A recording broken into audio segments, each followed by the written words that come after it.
I don't want to hear any excuse, Emeka. I want the iPhone 17 Pro Max. Margaret, the iPhone 16 Pro Max I bought for you last year is still working perfectly. So, does that mean I should stop upgrading? There's nothing wrong with upgrading, but buying another phone that costs millions when this one is still fine doesn't make sense. It doesn't make sense to you because you don't understand what it feels like.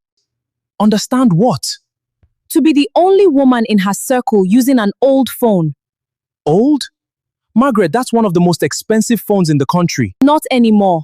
Every one of my friends has moved on. Why should I be left behind? Since when did your friends start deciding how we spend our money? Maybe if you worked as hard as their husbands, we wouldn't even be having this conversation.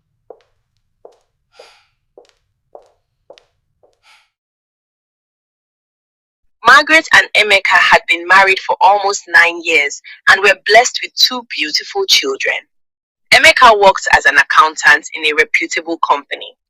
His salary wasn't enough to make them rich, but it was enough to give his family a decent and comfortable life. They lived in a beautiful rented 4-bedroom duplex in a quiet estate, drove 2 modest cars, and never lacked food on their table. Their children attended a good private school, and although life wasn't luxurious, they had more than enough to be grateful for. Emeka was the kind of husband many women prayed for. He was calm, responsible, and always put his family first. Every month, before spending a single naira on himself, he made sure the house rent, school fees, groceries, electricity bills, and every other family need had been taken care of. He wasn't a millionaire, but he never allowed his family to go to bed hungry, and Margaret knew this. In fact, there was a time she appreciated every little effort her husband made. Back then, she didn't care about expensive phones, designer handbags, or luxury vacations. As long as there was peace in her home and laughter around the dining table, she was happy. But they say people change, and sometimes slowly. Everything began to change the day Margaret became close friends with a group of wealthy women in her estate. Most of them were married to successful businessmen, politicians, top executives, and wealthy entrepreneurs. Money flowed through their homes like water. They traveled abroad almost every holiday, wore designer clothes without checking price tags, changed cars as often as some people change shoes, and talked about millions of naira as though they were discussing pocket change. At first, Margaret simply admired their lifestyle. Then, she started wishing she had the same life. Before long, admiration quietly turned into comparison, and comparison slowly became an obsession. From that moment on, every gathering with those women came with a new story. One friend's husband had just bought her the latest luxury SUV. Another had surprised his wife with a diamond necklace on her birthday. Someone else was showing off photos from their family vacation in the Maldives. Another was excited because her husband had just paid for a luxury shopping trip in Dubai. Every time Margaret returned home after spending time with them, she returned with another expectation, another comparison, another reason to believe Emeka wasn't doing enough. And without realizing it, she had begun measuring her husband's love by the size of what other men could afford. At first, Emeka dismissed it as a passing phase. After all, there was nothing wrong with wanting a better life. He also dreamed of owning a bigger house someday, buying newer cars, and giving his family the very best. The only difference was that Emeka believed every good thing should come at the right time. But Margaret didn't see it that way. The more time she spent with her wealthy friends, the more dissatisfied she became with the life she already had. Almost every outing with them came with a new desire. If one of the women showed up carrying a newly released designer handbag, Margaret suddenly felt embarrassed by the one she already owned. If another talked about relocating to an exclusive estate, the duplex they had happily lived in for years suddenly looked too ordinary in Margaret's eyes. Nothing stayed good enough for long. She no longer looked at things because she needed them. She looked at them because someone else already had them. Slowly, the requests began piling up. She wanted their children transferred to one of the most expensive international schools in the city because that was where most of her friends' children attended. She wanted a newer and more luxurious SUV, even though the two family cars were still in excellent condition. She wanted imported furniture because another woman had just renovated her living room. She always wanted the latest designer handbags, luxury wigs, expensive jewelry, and every newly released things, whether it needed an upgrade or not. To Margaret, every new possession wasn't just another item. It was proof that she belonged. Emeka tried his best. Whenever he could comfortably afford something, he bought it without hesitation. He never enjoyed seeing his wife disappointed.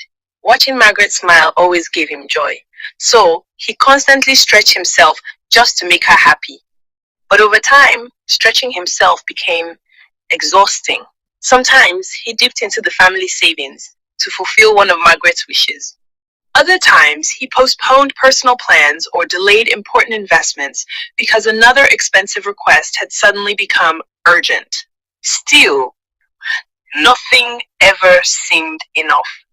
Each time one wish was fulfilled, another one quickly replaced it. It was as though Margaret was climbing a ladder that kept growing taller every time she reached the next step. The peaceful atmosphere that once filled their home gradually disappeared. Simple financial discussions often became arguments. Even their children could sense that something had changed. They didn't understand why their mother was no longer excited about family movie nights or quiet weekends at home. She seemed more interested in attending lavish parties, exclusive brunches, and social gatherings where appearances mattered more than genuine friendships. Without realizing it, Margaret had become trapped in an invisible competition. Every expensive gift another husband bought his wife became another reason to question her own marriage. Every luxurious vacation posted online became another reminder of what she believed she was missing. Every glamorous photo she saw convinced her that everyone else was living a happier life than she was. She never stopped to ask herself whether those smiles were real. She never wondered if the people she envied were fighting battles she couldn't see. All she saw was the glamour. Meanwhile, Emeka carried the burden quietly. He rarely complained. Instead, he buried himself deeper in work, hoping that if he worked a little harder, earned a little more, and sacrificed a little longer, perhaps one day Margaret would finally be satisfied. As the months went by, Margaret became more deeply rooted in the circle of wealthy women she had grown to admire. Hardly a week passed without one gathering or another. Some weekends, it was a lavish birthday celebration. Other times, it was a charity gala, a luxury brunch, a yacht party, or the opening of someone's new business. To Margaret, missing any of those events was simply not an option. Each event came with its own dress code. Sometimes it was an all-white theme, another time it was luxury Ankara. Then came designer evening gowns, custom-made lace outfits, imported shoes, expensive handbags, professionally styled hair, flawless makeup, and matching accessories. Margaret refused to repeat outfits. She couldn't bear the thought of someone whispering that she had worn the same dress twice. She wanted to stand shoulder to shoulder with women whose lifestyles were built on fortunes far greater than her family's income. At first, Emeka tried to accommodate her. Whenever he could spare the money, he gave it to her. Whenever he couldn't, he patiently explained why they needed to slow down and focus on more important responsibilities. But Margaret hardly listened anymore. As time went on, she stopped waiting for Emeka's approval before spending money. If she wanted something badly enough, she simply bought it and informed him afterward. Sometimes she emptied almost everything in their joint account for a single event, convincing herself that Emeka would somehow replace the money before it was needed. Even though Emeka never stopped providing for his family, he gradually noticed that they were no longer making progress financially. The savings he had spent years building seemed to shrink every month. Plans he had carefully mapped out for the future kept being postponed. Buying their own house had to wait. Expanding his investment portfolio had to wait. Setting aside more money for the children's university education had to wait. Everything had to wait. But still, Margaret always had another event to attend, another outfit to sew, another handbag to buy, Another reason why she simply couldn't afford to stay behind, while her husband was quietly fighting to keep their family's finances from falling apart. One Saturday afternoon, Margaret returned home more excited than Emeka had seen her in a very long time. She could barely contain herself. The women in her social circle had just concluded one of their regular brunch meetings, but this one was different. One of their friends, Bianca, had announced that her husband had just been promoted to the position of regional director in a multinational company. It was a huge achievement, and instead of celebrating it like an ordinary party in Nigeria, the couple wanted something unforgettable. They were planning a 4-day luxury celebration abroad. Everything about the trip screamed luxury. A private jet would fly the invited guests to their destination. They would stay in one of the finest 5-star hotels. There would be yacht cruises, exclusive dinners, sightseeing, shopping, and a grand gala night where everyone would wear specially designed outfits made by one of the top most sought-after fashion designers. The women screamed with excitement when they got the news. Some even began discussing the colors they wanted for their gowns before the meeting had ended. To them, it was just another beautiful vacation. Another opportunity to relax, have fun, and make memories. But to Margaret, it was much more than that. It was another chance to prove that she truly belonged among them. The estimated cost for each person's package came to about 18.5 million, including the custom-made outfit, which was estimated to cost about 1.5 million. None of the women seemed bothered by the amount. They laughed about it as though they were discussing loose change. Some even joked that they would probably spend more than that before returning home. Margaret laughed along with them. But deep inside, her heart was racing. She knew very well that her husband couldn't afford to bring out that kind of amount. Still, the thought of staying behind while everyone else traveled filled her with anxiety. She could already imagine the pictures they would post on social media. She couldn't bear the thought of watching it all from her living room. So, that evening, she brought up the trip matter to Emeka. The moment she mentioned the amount involved, Emeka thought she was joking. When he realized she was serious, the smile disappeared from his face. There was no way he was going to spend almost 20 million naira on a 4-day party, not when there were so many more important responsibilities waiting. He didn't have anything close to that amount at the moment because Margaret had almost drained all the money he had. For the first time in a long while, he didn't negotiate. He didn't promise to think about it. His answer was a firm no. Margaret refused to accept it. The disagreement quickly grew into the biggest argument they had ever had since getting married. For days, neither of them was willing to back down. Margaret accused Emeka of denying her happiness. She convinced herself that if he truly loved her, he would find a way to raise the money. Emeka, on the other hand, couldn't understand why his wife was willing to throw away years of financial discipline for just 4 days of luxury. Eventually, Margaret stopped discussing the matter altogether. To Emeka, it looked like she had finally accepted reality. He breathed a sigh of relief, but Margaret had not given up. She had simply decided to find another way, without informing her husband and without considering the consequences. She visited her bank. Using 2 family cars as collateral, she secured a loan of 20 million naira. As she signed the documents, she told herself the loan wasn't a problem. After all, Emeka had always found a way to solve every financial challenge that came their way. Surely, he would figure out how to repay this one too. The money was disbursed later that week. She transferred the required amount for the luxury package and booked every necessary arrangement. Within days, everything was ready.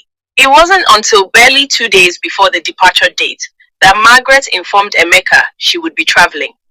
At first, he thought she was joking again, but when she showed him the travel documents, his expression changed. He couldn't understand how she had suddenly come up with so much money. He asked her repeatedly, but Margaret refused to tell him. She simply assured him that everything had been sorted out and that he had nothing to worry about. The more Emeka pressed for answers, the more defensive Margaret became. Something didn't feel right. A deep sense of uneasiness settled in Emeka's heart. He felt genuinely afraid of what his wife was hiding. Departure day finally arrived. Very early that morning, Margaret was already dressed and ready. Everything had gone exactly as planned. Even her luggage looked like something out of a luxury magazine. She couldn't help but smile. This was the life she had always wanted.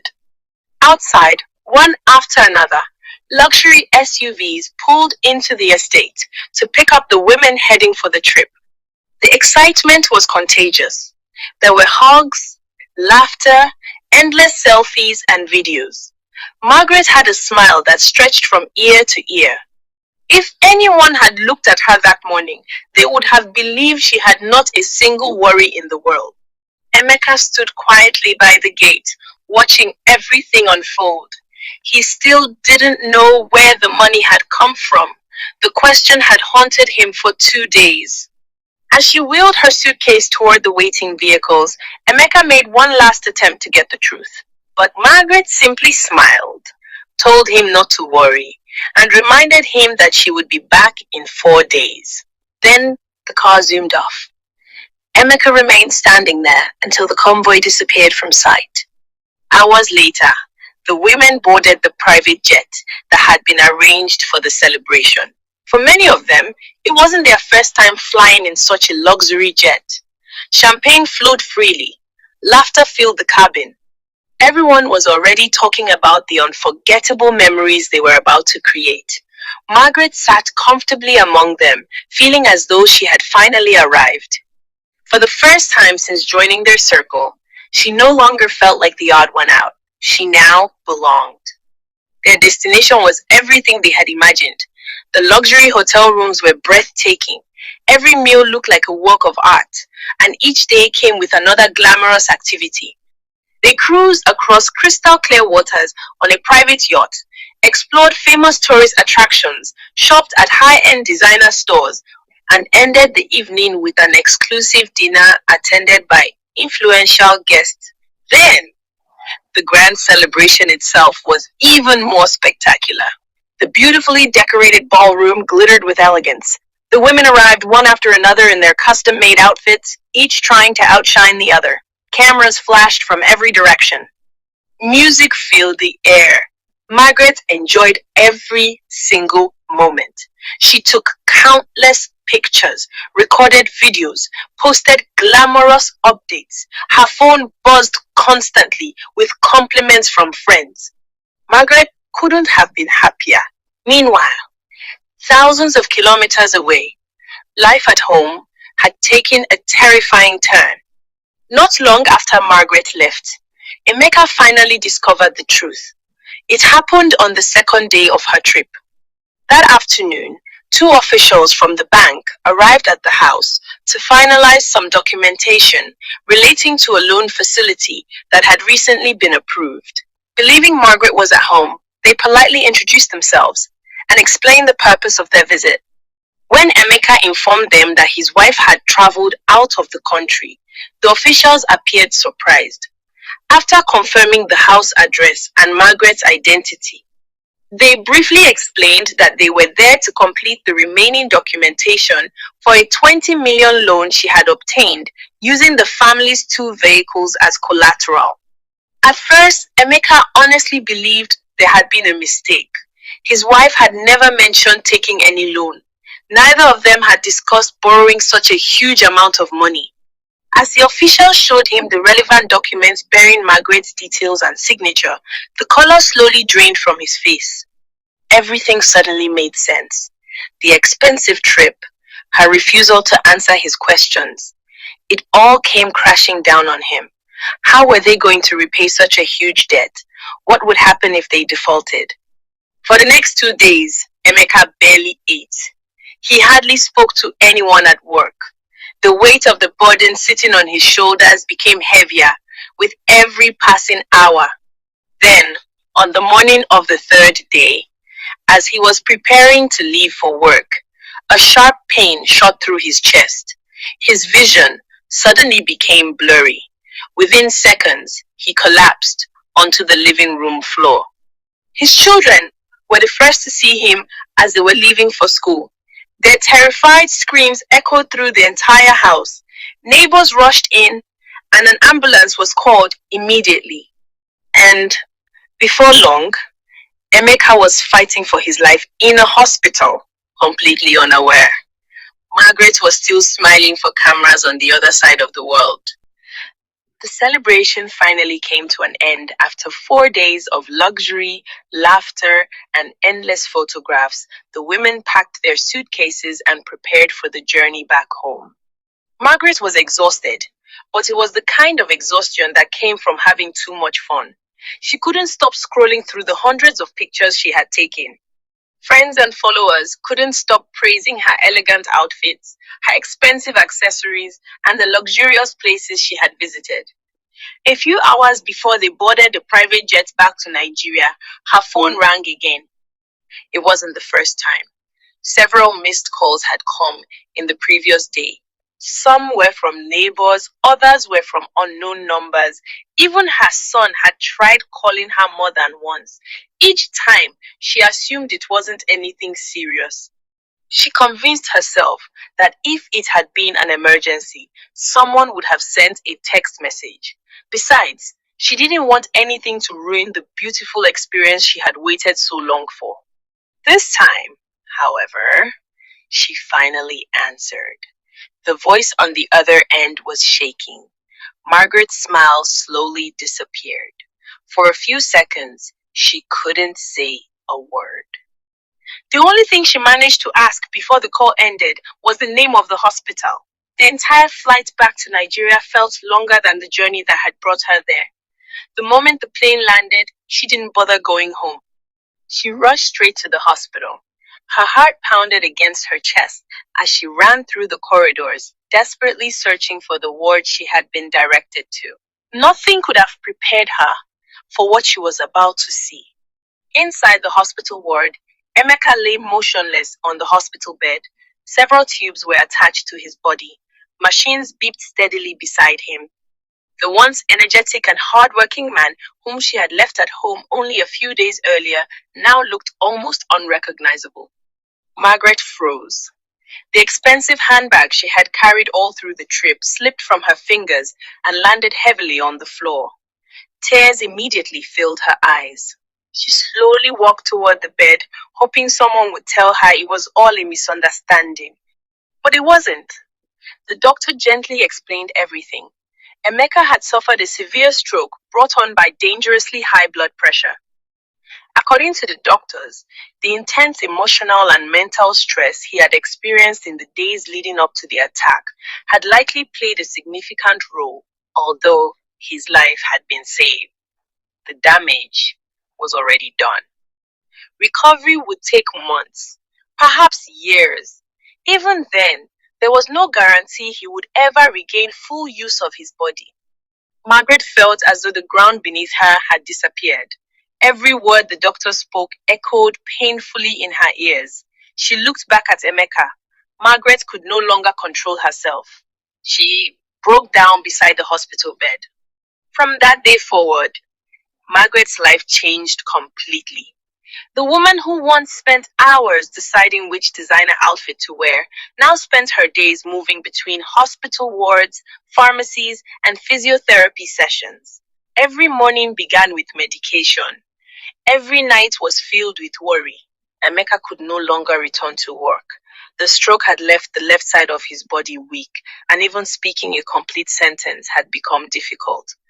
The doctors advised that he needed months of intensive rehabilitation before they could even begin to assess whether he would be able to work again. That meant only one thing.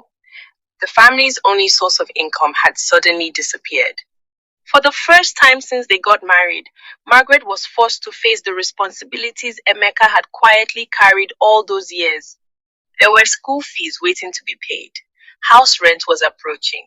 Electricity bills continued to arrive. Groceries had to be bought.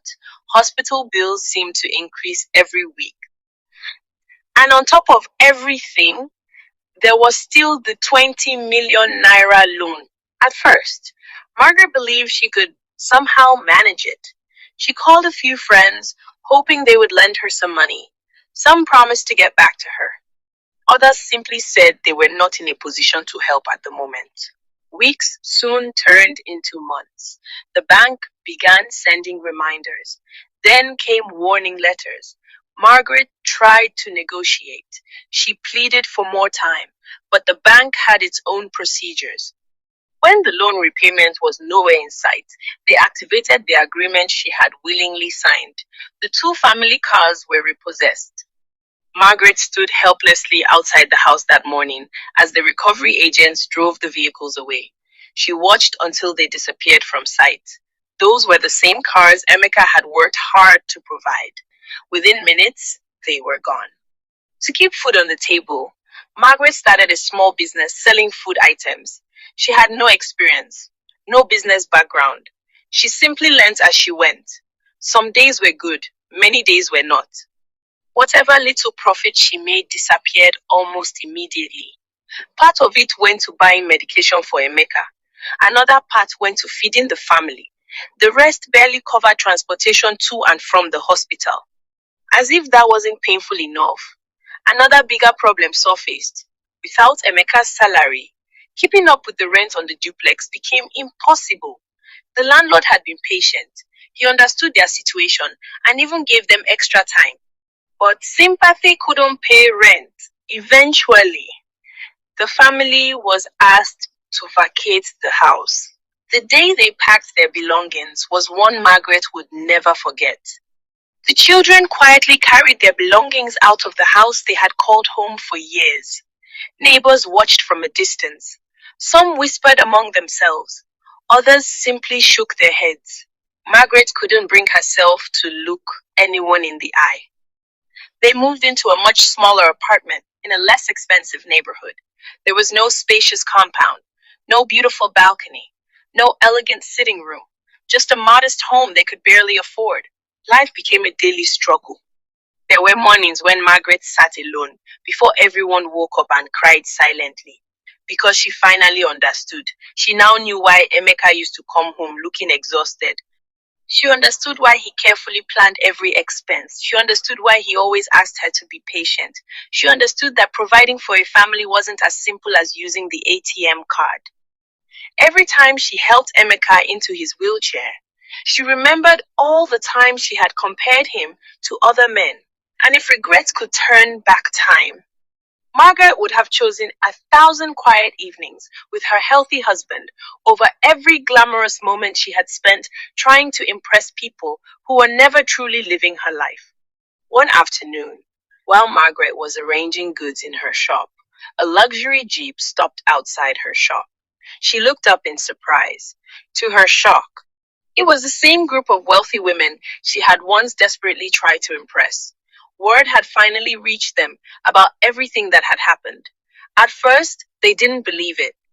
How could Margaret, who always dressed like them, attended every luxury event with them, and never seemed to lack anything, suddenly be running a tiny roadside shop?